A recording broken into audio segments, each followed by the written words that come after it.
So the same way as you need 4 factors for the action to be complete, to create a complete karmic seed, a potential, you need 4 factors or 4 powers to purify the negative imprint that has already been created.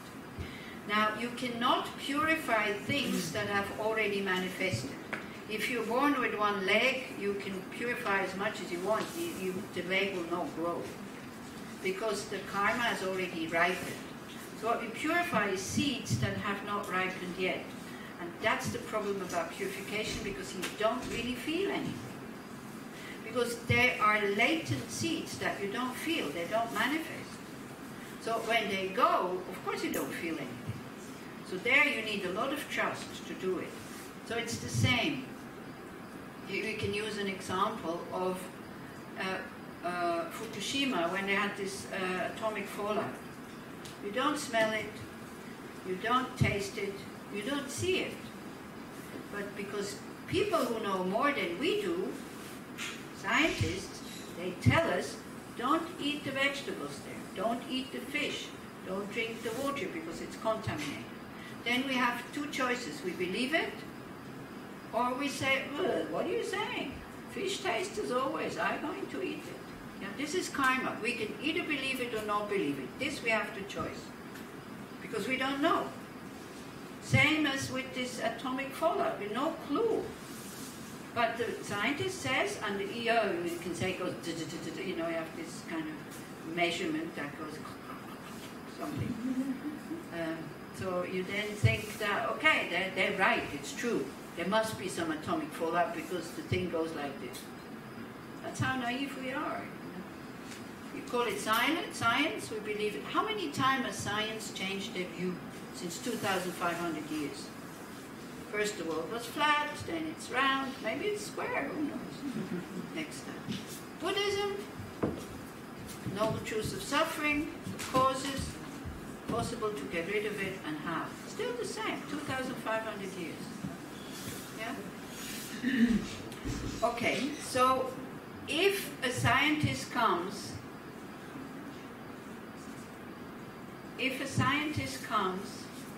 and he has drank the water, you have drunk the water, and then the scientist says, if you drink that, I know it's terribly bitter, it tastes awful, but if you drink it, it will reverse your pollution. Would you drink it or not?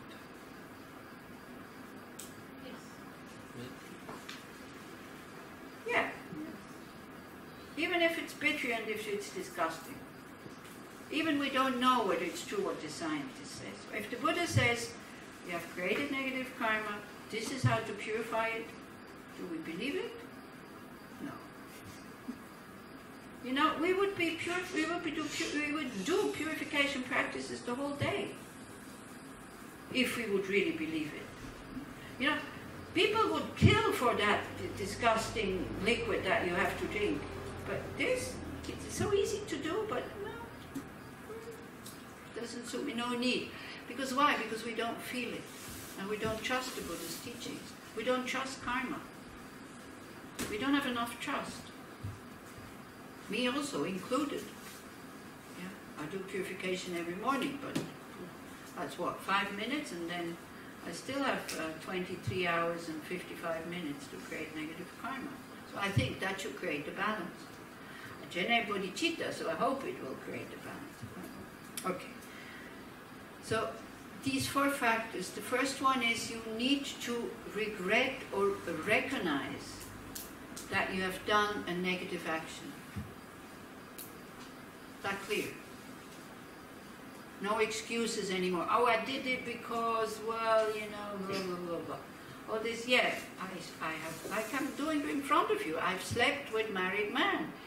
I've had sex, not just slept with them, by the way. I had sex with them. So this is a negative action. So I know I need to purify that. I have stolen money. On top of it, my brother always got accused. And I was very happy about this. I have, what else have I done? You know, I mean, I looked at this, when I saw this list for the first time, I thought, shit, I've done all of this. Where I'm going to end up in my next life. I've killed many mosquitoes and cockroaches and whatever kind of bugs. Do you have to have some action in mind while you're doing the purification? Not necessarily, but if something is really bothering you, yeah, then you can have that specific thing in mind. We'll come to that. We'll come to that. Okay? So first you need to have regret, then you need, it's called the power of the object. That means you do negative actions with either sentient beings or with the realized beings, with the Buddhas. So in order to purify that, you take refuge, meaning you trust the methods of the Buddha, meaning you do it, and you generate bodhicitta. So many of you maybe don't know yet what this is, because we do it tomorrow. It's the mind wanting to attain enlightenment for the benefit of all sentient beings. As I said, a Buddha's mind is at the height of its normality.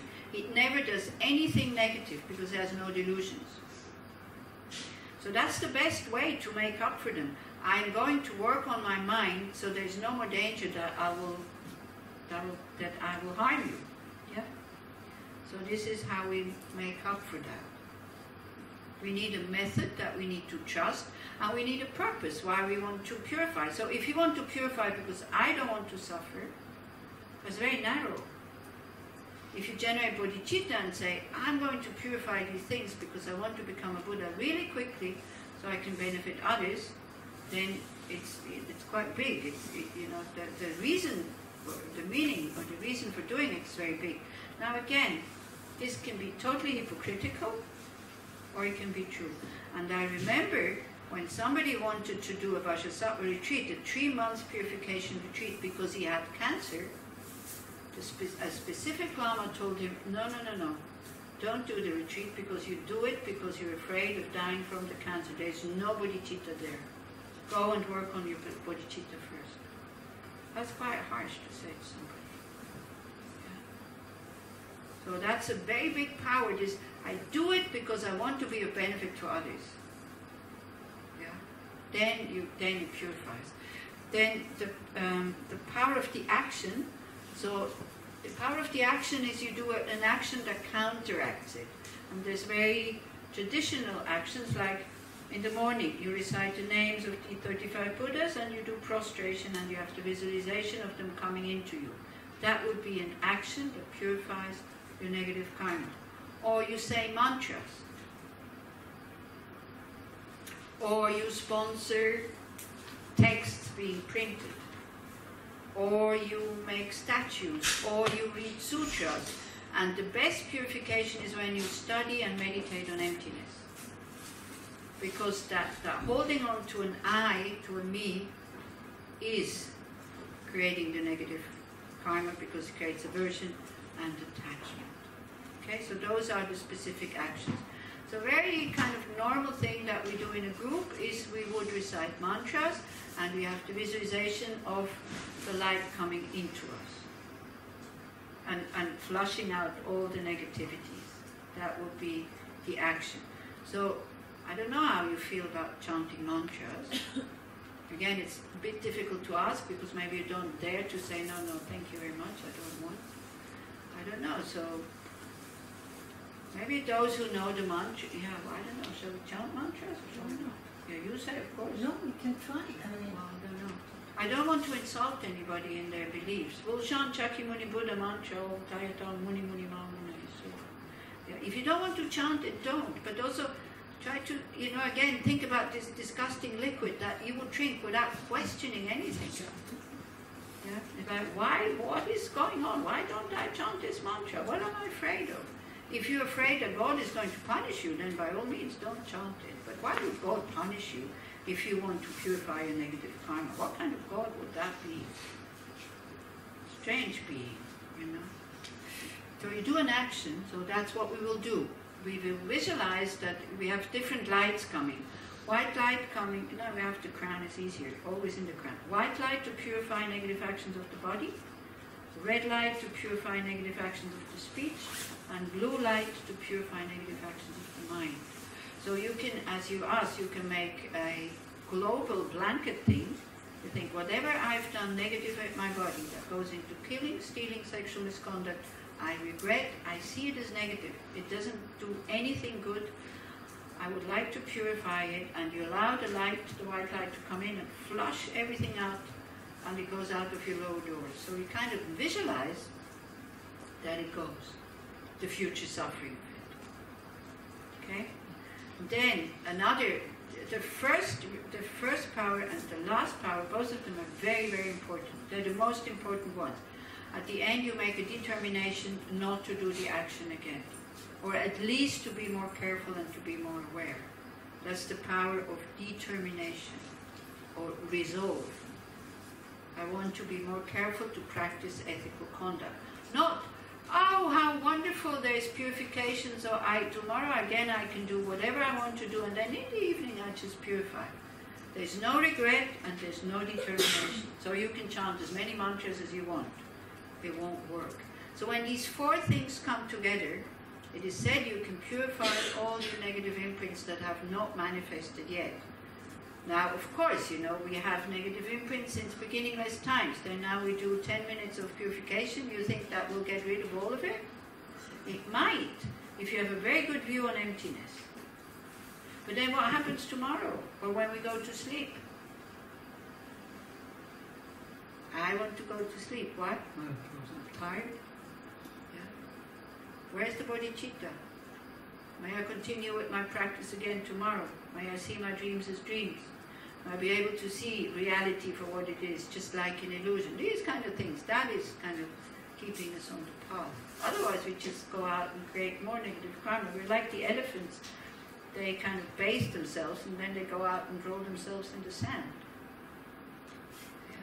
So we're a bit like this, so this is why we have to do purification practices. And Geshe Tekcho, he used that example. This is why I have to drink the cup. And that's quite frightening. He said we have oceans of karmic imprints on our mind stream, because don't forget, the imprints are not formed. Also, our mind is not formed, so everything has space there. It's never full, you know. I say, okay, no more. There's no more space. I need to empty out first. So we say we have oceans of negative imprints. Then we do half an hour purification practice. This is like taking a cup and emptying the ocean. So after 4 cups, we go like, oh, I don't see any difference.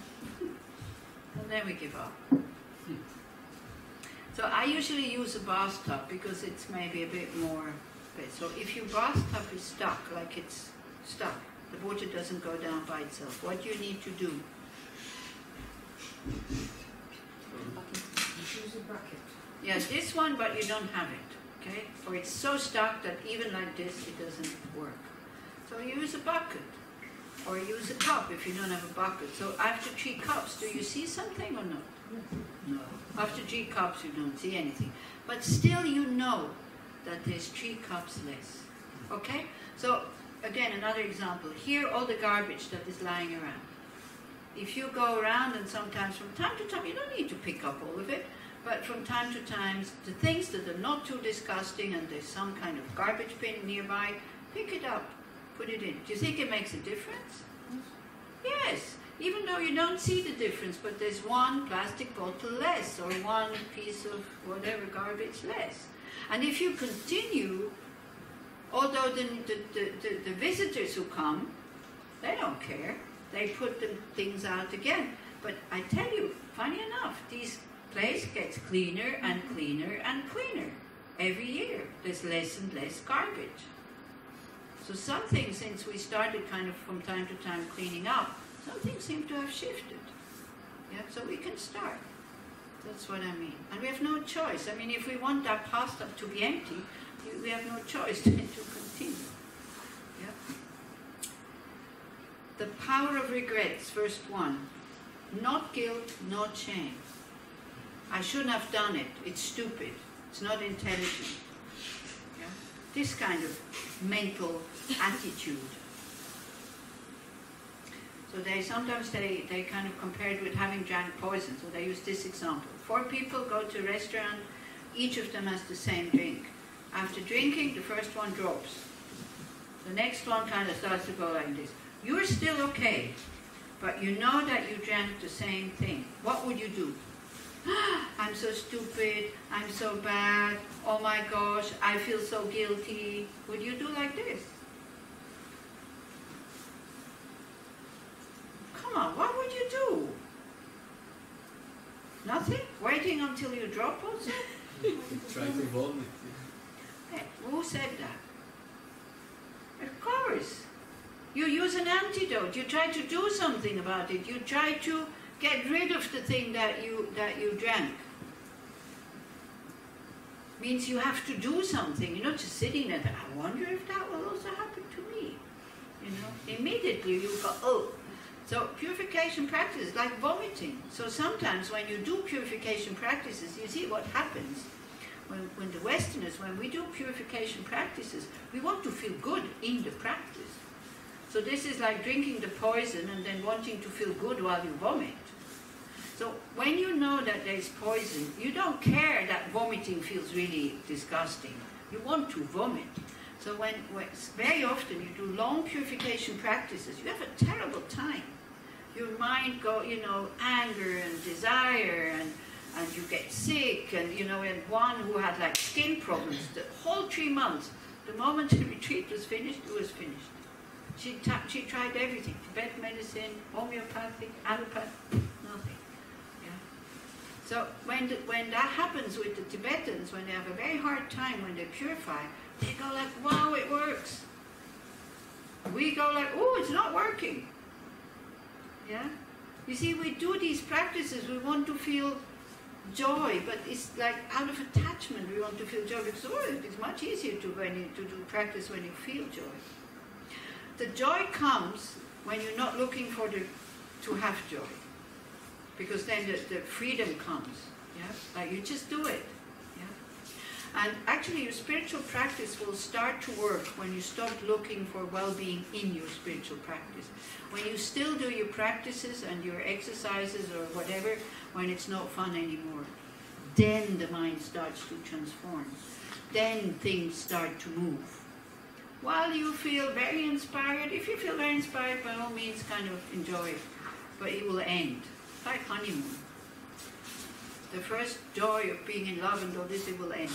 Then the work starts. Then you can start to work on your love, or, as I'm saying, on your spiritual practice. So if you are in that phase where you feel bored and there's no joy, it's great. You are already in the second step.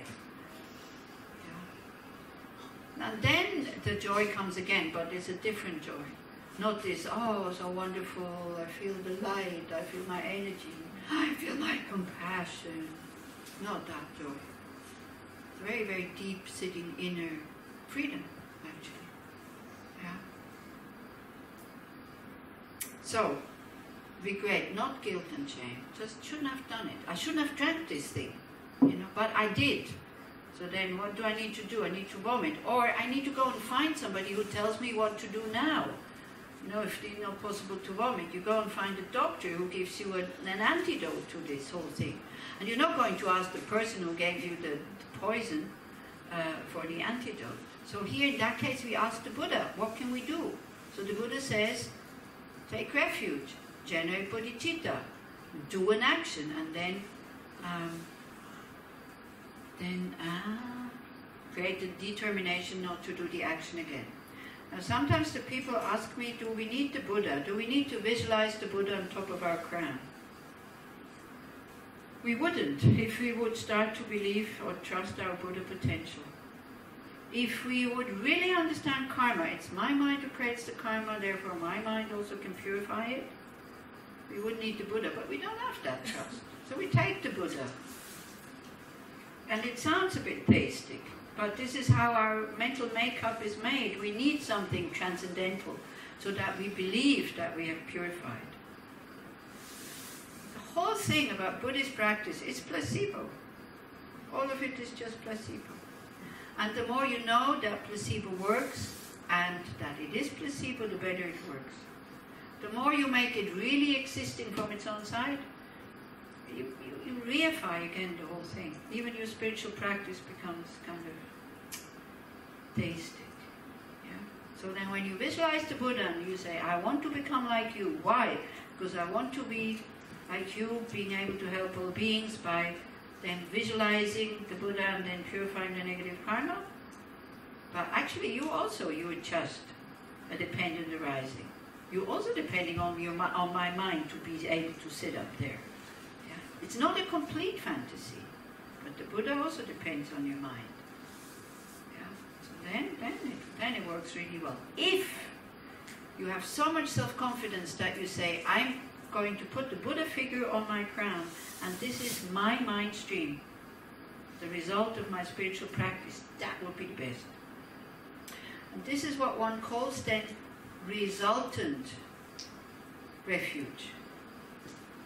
We have causal refuge. We take refuge in the outside Buddha because we want to become like him.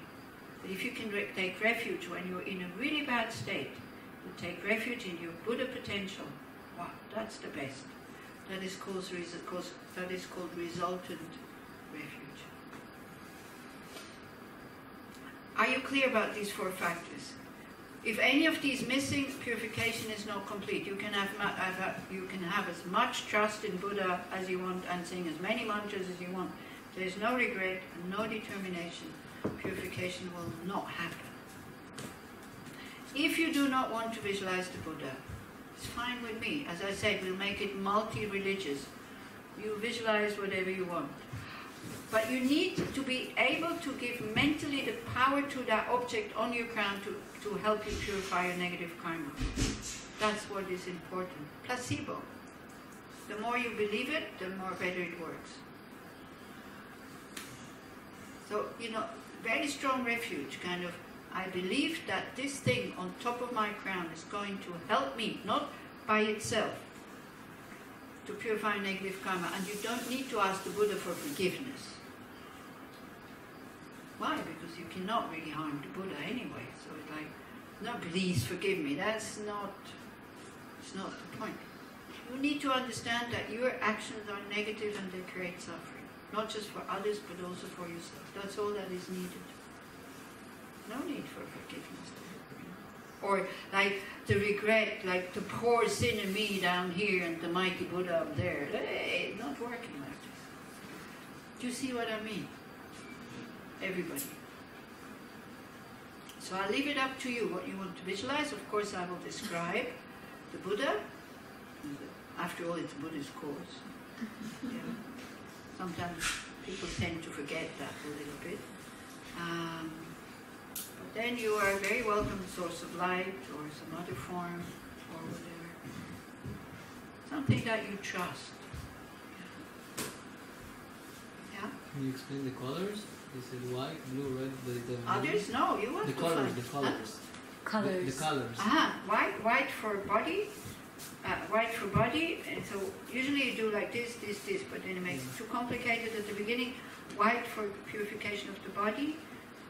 Red for purification of the speech. Blue for purification of the mind. Does it have a meaning? Yes. But it's 9:20 and the meaning takes 2 hours at least. No problem. Okay. Who said no problem? You said, okay.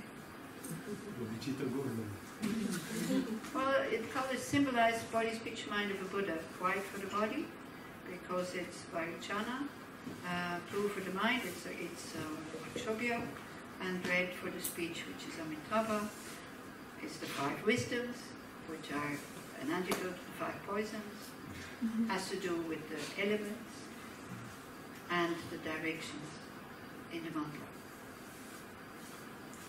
That's the explanation. Short explanation. Okay.